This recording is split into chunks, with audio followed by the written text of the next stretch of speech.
En este vídeo vamos a estudiar por qué la célula es la unidad funcional y estructural de los seres vivos.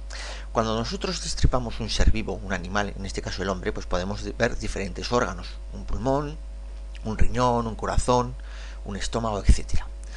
Con la llegada del microscopio y la invención del microscopio se pudo comenzar a observar de qué estaban constituidas la materia que formaban estos órganos, y se vio que estaba formado por células. Aquí tenemos el epitelio de la boca, el recubrimiento interno de la boca, que está hecho de una célula, otra célula, otra célula. Todo esto son células que tienen aquí su núcleo, su membrana, que es lo que la rodea y separa una célula de otra, y el espacio comprendido entre la membrana y el núcleo, que es esto de aquí, que es el citoplasma. Aquí tenemos la piel, vemos la membrana, que está de rojo oscuro, el núcleo, que está de azul, y el espacio intermedio, que es el citoplasma. Vemos sangre de un mamífero vista a través del microscopio. Estas células son glóbulos rojos, también llamadas eritrocitos, y estos son glóbulos blancos, también llamados leucocitos. Estos son fibras musculares del corazón. Estos son los núcleos. Las células son bastante alargadas. Y estos son unas células especiales, teñidas de una forma especial, que son las neuronas, que forman parte del sistema nervioso. En 1839, dos científicos alemanes llegaron al primer principio de la teoría celular. Este principio de la teoría celular vigente hoy en día nos dice que todo en los seres vivos está formado por células o productos secretados por las células. Es decir, que la estructura final de un ser vivo está configurada por la unión de muchas células, una célula o células y productos secretados por las células. Las formas de las células son muy variadas, desde más o menos esféricas, alargadas con una cola, en forma de anillo, muy alargadas como podemos tener una neurona, también alargadas como una célula muscular, en fin, de muchos tipos. El tamaño pues ronda desde las 100 micras hasta prácticamente las 10 micras. Por debajo de las 10 micras tenemos unas células especiales que son las células procariotas, pero las células de los animales y vegetales podemos considerarlas que están entre 10 y 100 micras. La estructura de la célula, ya lo hemos contado antes, se forma por un núcleo en el centro, una membrana que la separa del resto del exterior, que pueden ser otras células o algo segregado por las otras células, o un medio externo si son células de vida libre, y el espacio que hay entre el núcleo y la membrana, que se llama citoplasma. Dentro del citoplasma podemos distinguir con el microscopio óptico algunos orgánulos, y con el microscopio electrónico podemos distinguir muchos orgánulos, que son estructuras con membranas que aparecen en el interior del citoplasma. ¿Por qué decimos pues que la célula es la unidad estructural de los seres vivos?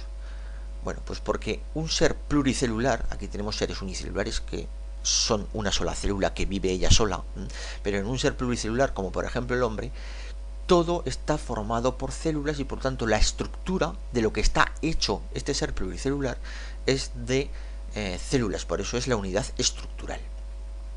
Vamos a ver ahora por qué decimos que la célula es la unidad funcional de los seres vivos. Decimos que es la unidad funcional porque es la parte más pequeña que es capaz de tener las funciones propias de un ser vivo, es decir, que es capaz de nutrirse, es capaz de relacionarse y es capaz de reproducirse. Vamos a ver cómo una única célula es capaz de hacer todo esto. Cosas más pequeñas que una célula no son capaces de hacerlo, es decir, moléculas, átomos, diferentes partes de las cuales están hechas las células, eso no está vivo porque no es capaz de realizar las tres funciones de los seres vivos. Una membrana, un orgánulo, un núcleo en sí mismo no está vivo porque él solo no se relaciona, él solo no se reproduce y él solo no se nutre. Hay que decir que las moléculas no están vivas y que los átomos naturalmente no están vivos. Vamos a ver cómo se nutren las células. Aquí están las tres formas de nutrirse las células, que son fagocitosis, pinocitosis y a través de la membrana. La fagocitosis la realizan muy pocas células del cuerpo humano, solamente prácticamente los glóbulos blancos. Tienen movimiento propio los glóbulos blancos, como luego veremos, y son capaces de englobar sustancias extrañas al cuerpo humano, como bacterias, virus, etc. Y entonces los engloban y los digieren, eliminándolos. Este mecanismo de alimentarse englobando, metiéndolo dentro del citoplasma y digeriéndolo y nutriéndose a partir de ellos, se llama fagocitosis. Aquí lo vemos como este organismo entra, es envuelto por la propia membrana de la célula y aquí ya se digiere y se nutre. Aquí vemos un glóbulo blanco, una fotografía con un microscopio electrónico de barrido de un glóbulo blanco que está comiendo esta especie de bolitas que son bacterias del tipo coco.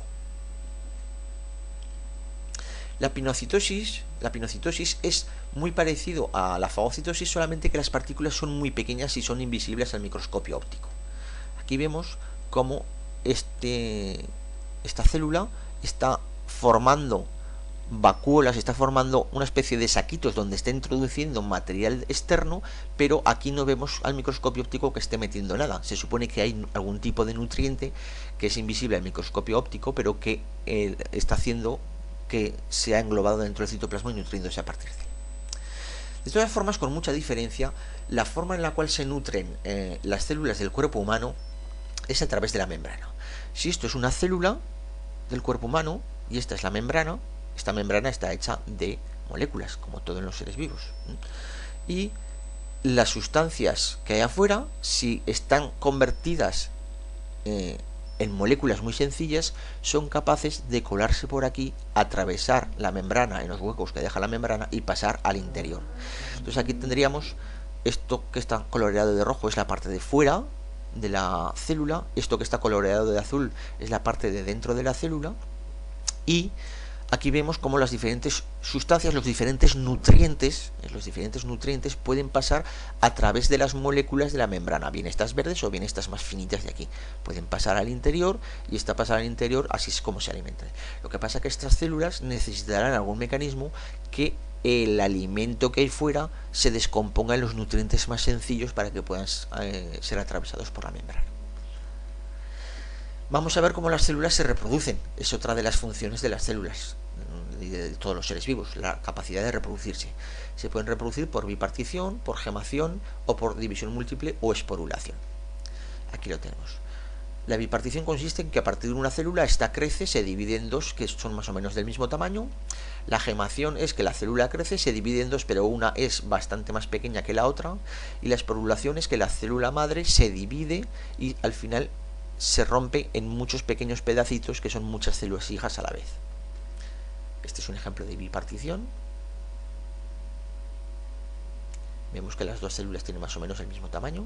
Lo vemos otra vez.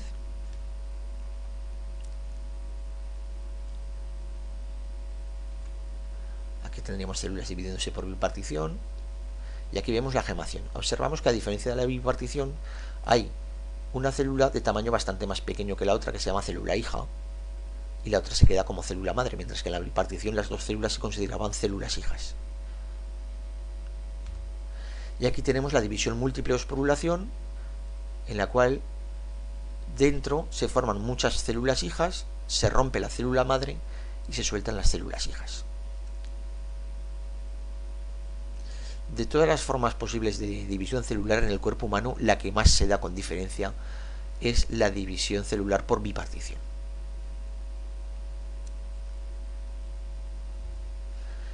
Bueno, ¿qué tipo de relaciones establecen las células? Pues pueden realizar relaciones entre sí ante diferentes estímulos físicos como la luz, la temperatura, la acidez, la presencia de determinadas sustancias, etc.